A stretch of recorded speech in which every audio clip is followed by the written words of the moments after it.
అనేది 360 degrees అది rotate అవుతూనే ఉంటుంది. ఫస్ట్ 360 degrees కంప్లీట్ ఇక్కడ ఉన్న సాయిల్ అనేది స్కాన్ చేసుకుంటుంది. స్కాన్ అయిపోయిన తర్వాత ఇప్పుడు నెక్స్ట్ ఆ 360 అయిపోయిన తర్వాత మళ్ళీ స్టార్ట్ అయ్యేటప్పుడు ఏం చేస్తుంది అని అంటే అది ఏ డైరెక్షన్లో ఫ్లక్చర్ ఉంది. 360 నుంచి అయిపోయినాక 15 degrees 20 45 90 degrees అది ఎక్కడ ఉందనేది ఆ రొటేట్లో ఆ డైరెక్షన్లో స్టాప్ అయిపోతుంది.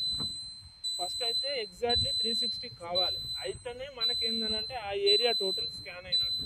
అది కాలేదంటే అక్కడ ఏదో ప్రాబ్లం వచ్చింది, మళ్ళీ స్కాన్ చేయాల్సి వస్తుంది. ఇది ఒకటి గుర్తుపెట్టుకోవాలి, ఓకేనా?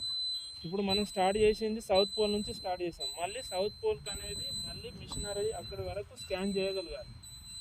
చేసినప్పుడే నీకు టోటల్ ఈ 360 degrees 100 మీటర్ మనం ఇచ్చాం కదా ఫ్రంట్ రేంజ్, ఆ 100 మీటర్ ఫ్రంట్ రేంజ్ లో ఉన్నది టోటల్ స్టాండ్ అయినట్టు అర్థం, ఓకేనా?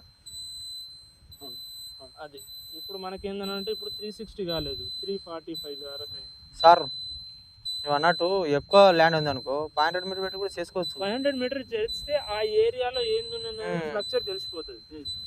అప్పుడు ఏం చేయాలంటే మినిమం 200 మీటర్ అనేది డెప్త్ రేంజ్ ఇవ్వాల్సి వస్తుంది. 100 మీటర్ ఇవ్వకూడదు. ఎందుకంటే ఒక్కోసారి ఆ ఏరియాలో ఉన్నది డెప్త్ అని అంటే 50 మీటర్స్ లో ఉండొచ్చు, 150 లో ఉండొచ్చు, 200 మీటర్స్ కూడా దానికి తగ్గట్టు ఇవ్వాలి. 360 అయిపోయింది. మళ్ళీ ఇప్పుడు 360 లో 5 degrees రావచ్చు, 10 రావచ్చు, మళ్ళీ 360 లో కూడా రావచ్చు. ఇప్పుడు ఏంటంటే అయిపోయిన తర్వాత ఇప్పుడు వాటర్ ఫ్లక్చర్